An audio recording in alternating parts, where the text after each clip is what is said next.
My name is Michael Rolfs. I'm a realtor with Coldwell Banker Realty, and I help people buy and sell homes in all of Silicon Valley, actually all of the Bay Area. And today I want to talk a little bit about a client that I just helped buy a new home in Alameda. And what I wanted to do is talk to you a little bit about how that went. So it was actually a new construction. I believe it's going to end up being about 90 units in total. They're in phase 4. A lot of people walk into a new build like that and just go with the builder. They don't have their own agent and they just trust everything the builder is going to say. I highly recommend against that. The builder have their people representing themselves. So why not have someone represent you in this process?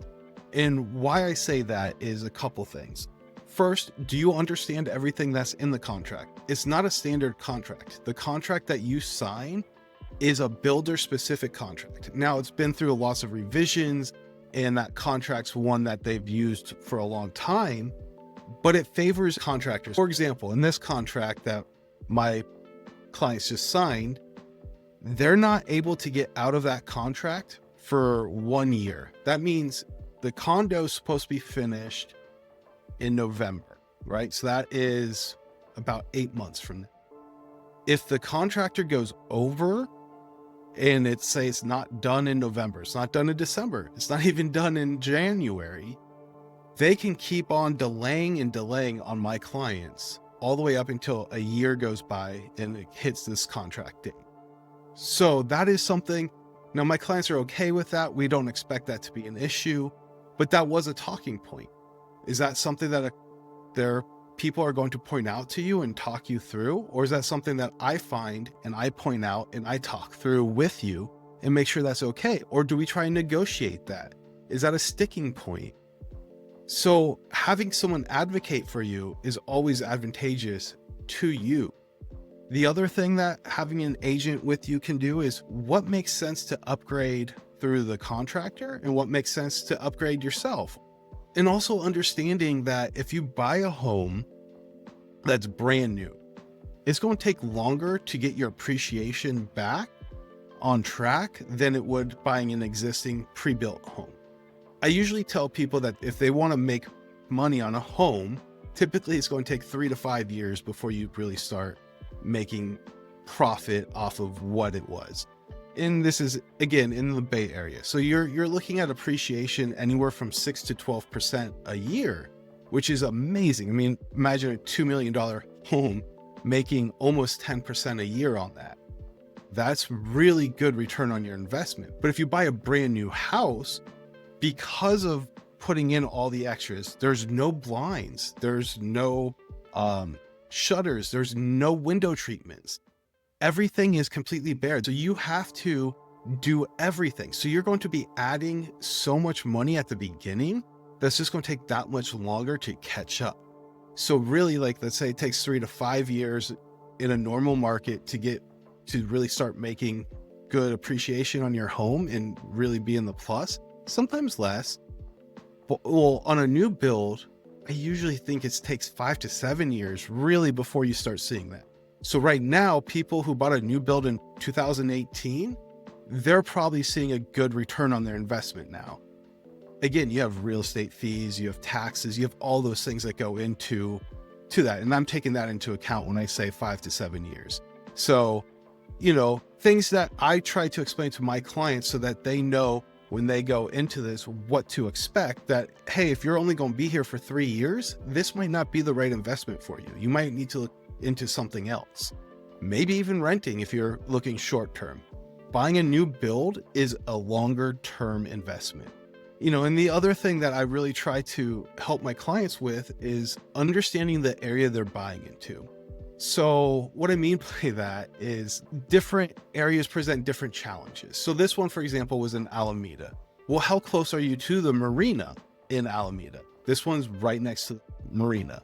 So again, pros, you're going to have beautiful views of that marina.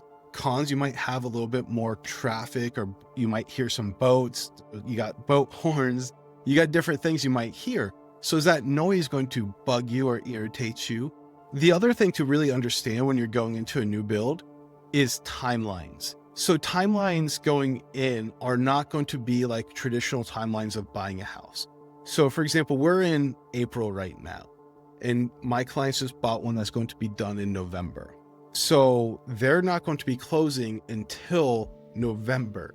There's lots of little things that happen along the way. So they bought it to where they're able to go to the design center and make changes and upgrades and do all these different things that they want to the house. But that gets cut off at a certain point. And so knowing when those cutoffs are, knowing when they need to up their deposit, if they have to up it, how the closing timelines work on a new property, because it is slightly different than buying an existing home. It's not that typical 20 or 30 day close that you see here. Inspections. Now that is optional on a new home. Doing an inspection, it's not necessary, but you want to have someone looking out for you, again, going through, making sure that everything's done properly. Yeah, you have the city coming, making sure code's done, all those little things. But is everything working properly? Is there a leak somewhere? You do have warranties, and understanding the warranties of, okay, you have a 1 or 2 year warranty on certain things, and then you have lifetime warranties on other things, or a 20-year warranty on, foundation, whatever it might be. So understanding that. And another thing to really understand is how the soil reports are. So even diving into soil reports. So was this close to any underground storage tanks for fuel? If it was, now you might have chemical seepage in the ground that could cause issues. And then you need protective barriers and things like that.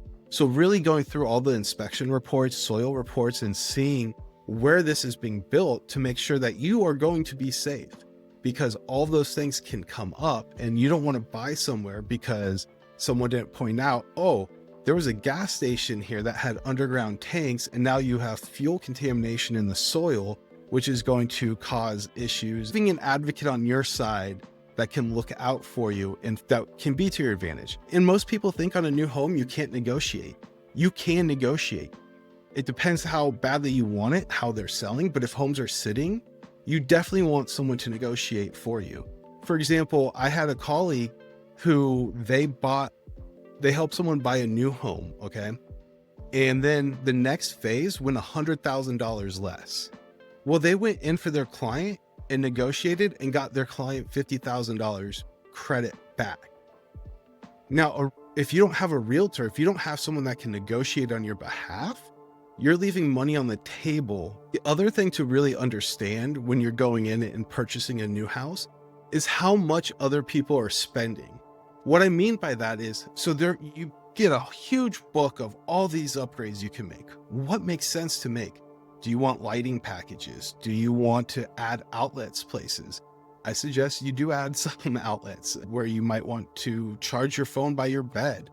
Do you want to add in Ethernet capabilities? Again, even though we live in a Wi-Fi sort of world, having Ethernet connectivity where your office is, or even where you're going to have your TV so you can be hardwired in, that takes less strain off your Wi-Fi so you can get better speeds and better connectivity if you're streaming shows or movies or whatnot.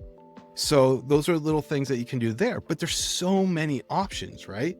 Well, how much are most people spending? Where are they spending the money? Those are questions that I know to ask that not everyone knows to ask. So, for example, on this one, he said most people are spending $20,000 to $30,000, which is kind of low. I went through this process actually with my brother. He bought a new build about 8 years ago. And most people at that time on the single family home, now this is a 3,300 square foot home my brother bought, we're spending about $90,000 on upgrades. So I know those numbers and figures and what people are spending. And so when he said 20 to 30,000, I knew that seemed a little low. And I even called him out on it. I said, well, that seems a little on the lower side. He goes, well, when I spec'd it out myself, I got it about 70,000. Okay. So that makes more sense, right? On a 2,000 square foot home, spending in that 70,000 range. But if most people were going a little bit cheaper, maybe they weren't going as luxurious on things. What was he upgrading that they weren't? And so I kind of started that conversation with him. And so that helped my clients settle on a budget. Okay, maybe our cap is $40,000 to $50,000 and what we want to spend it on, because we want to really excel and get a beautiful home. And we don't mind spending a little bit of money to upgrade the house. So, all these little things that a agent can help you through, where you're not going in blind on things, because we've been through it. I've been through it personally with my own brother. I've been through it now with my other clients. So I help people buy new homes. I help people buy old homes. I see everything. I see the trends. I know how to help negotiate for you and make sure you're getting the best home possible. So if you have any questions, please reach out in the comments, or my information is in the description. I'm happy to be a resource and set up a Zoom. I'll see you on the next video.